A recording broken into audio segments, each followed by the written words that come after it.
네, 발표 시작하겠습니다. 먼저 아마존 발표 시작하겠습니다. 아마존에 대한 기업 내용 설명드리고, 그리고 가장 중요한 리테일과 클라우드 시장에 대해 소개하고, 그 밸류에이션 한 후에 결론을 내도록 하겠습니다.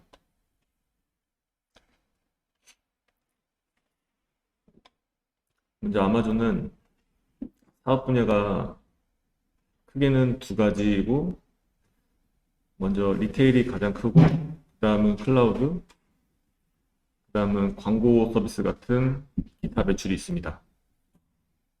리테일에는 아마존닷컴 같은 온라인, 그리고 홀푸드마켓, 아마존고 같은 오프라인, 그리고 FBA 서비스를 하는 상자 판매, 아마존 프라임 같은 구독 서비스가 있습니다. 그리고 클라우드에는 대표적으로 AWS라고 불리는 클라우드 서비스가 있습니다.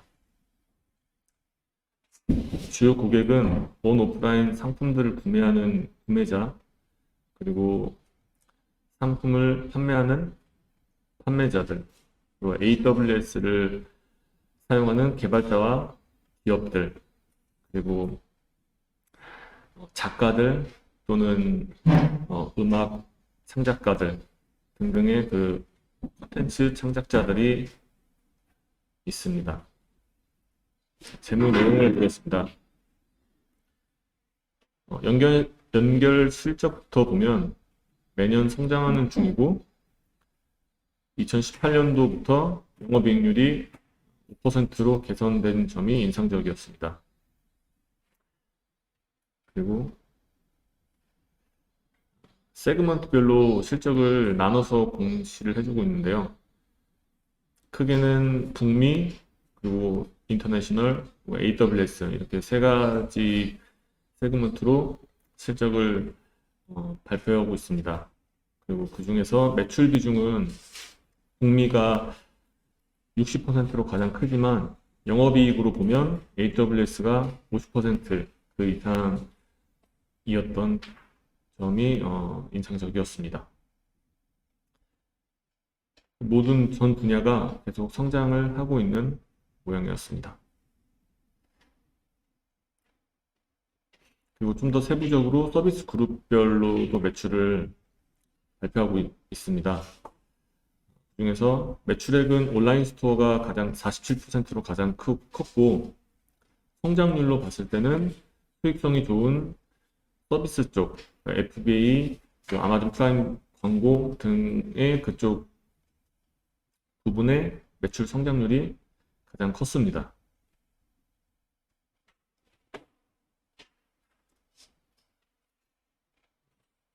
그리고 리테일 분야는 아마존의 핵심 비즈니스인데요. 미국 전체 리테일 시장에서 온라인 침투율은 약 20%로 언론상 나와 있습니다. 리테일 시장 자체도 조금씩 성장 중이고 그 안에서 온라인 침투율도 증가하고 있습니다. 온라인 침투율은 매년 한 1% 정도씩 증가를 하고 있고, 하지만 이커머스 시장의 성장률이 둔화된다는 우려들도 있었습니다. 그리고 성장하고 있는 이 이커머스 시장에서 아마존의 점유율도 함께 확대 중이었습니다. 현재 2021년 기준으로 봤을 때 아마존이 이커머스 시장에서 50% 점유율을 넘어가고 있는 중으로 확인됐습니다. 그러면 이 아마존이 현재 그 50% 이상의 그 시장 점유율을 유지할 수 있을까를 생각해 보면, 점유율을 유지하거나 확장하기 위해서는 지금 굉장히 많은 이 고객들을 락인시키는 것이 중요한데, 그 락인 효과를 위해서는 FBA나 아마존 프라임 같은 멤버십 서비스를 강화를 해야 될 것 같다고 생각했습니다. 특히 아마존 프라임을 강화하기 위해서는 무료 배송뿐만 아니라 컨텐츠 등 다양한 멤버십 혜택이 필요해 보였고, 아마존도 실제로 멤버십 혜택들을 굉장히 많이 늘려가고 있는 것으로 보였습니다. 그 전체 판매 상품 중에서 이 FBA를 사용하는 그 3P 셀러들에 의한 판매 비중이 21년 2분기 기준으로 56%로 점점 증가하고 있는 추세였습니다. 이 중요한 이유는 이 3P 셀러의 판매 비중이 증가할수록 배송 시간도 단축하고 구매자들의 만족도와 구매자 수도 증가하기 때문이었습니다.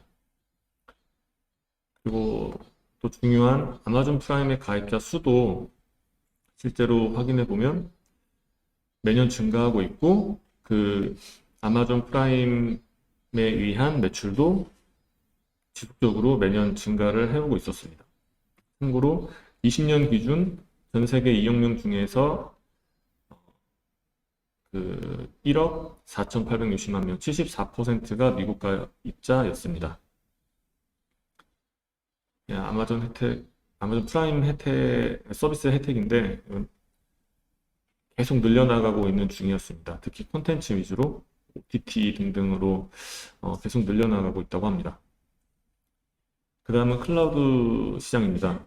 아마존의 캐시카우 역할을 하고 있었는데 클라우드 시장은 매년 30-40% 이상으로 굉장히 빠르게 성장을 하고 있는 중인데요.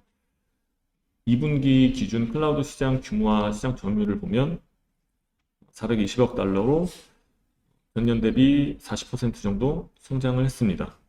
점유율은 현재 아마존이 33%로 1위를 차지하고 있고 그 다음에 마이크로소프트 20%, 구글 10%를 이 세 업체가 가장 많이 차지하고 있다고 보시면 됩니다. 클라우드 시장 매출 기준으로도 성장률을 보면 계속 30%, 40%씩 매년 시장 자체도 크게 성장을 하고 있었습니다. 시장 성장과 함께 가장 그 1, 2위 업체인 아마존과 마이크로소프트의 매출도 매년 증가하고 있는 추세입니다.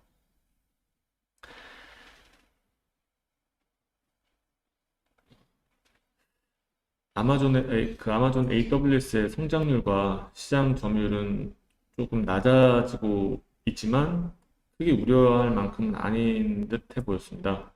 성장률은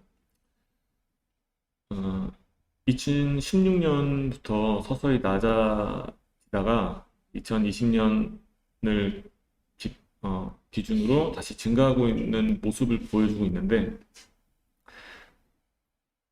과거보다 성장률이 낮아졌을 뿐이지 그 가장 낮았던 최근 2020년 봐도 30% 정도 이상씩 성장을 하고 있더라고요.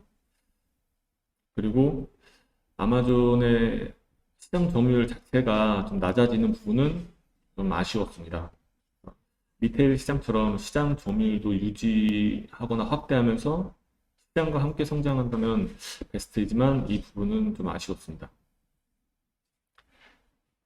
주요 클라우드 서비스를 비교해 놓은 표인데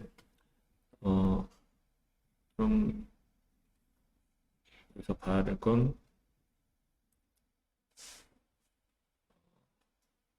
데이터베이스 쪽인데 약간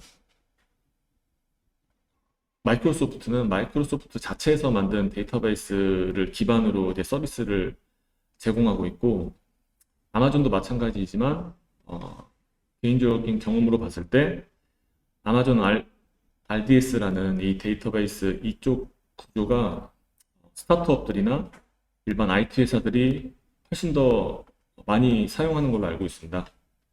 그래서 마이크로소프트의 주요 고객들은 좀 더 오래되고 큰 기업들이 위주고 AWS는 스타트업부터 좀 더 큰 기업들이면 IT 위주의 큰 기업들, 넷플릭스나 에어비앤비 같은 그런 기업들 위주였습니다.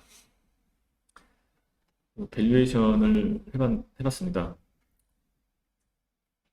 세그먼트별로 성장률과 영업이익률을 가정했고 5년 후의 가치를 추정했습니다. 결과는 결과적으로 시가총액은 1조 8,300억 달러 정도로 계산을 했고 2026년 이후와 또는 다른 여러 가지 신사업들의 가치는 반영되지 않았습니다.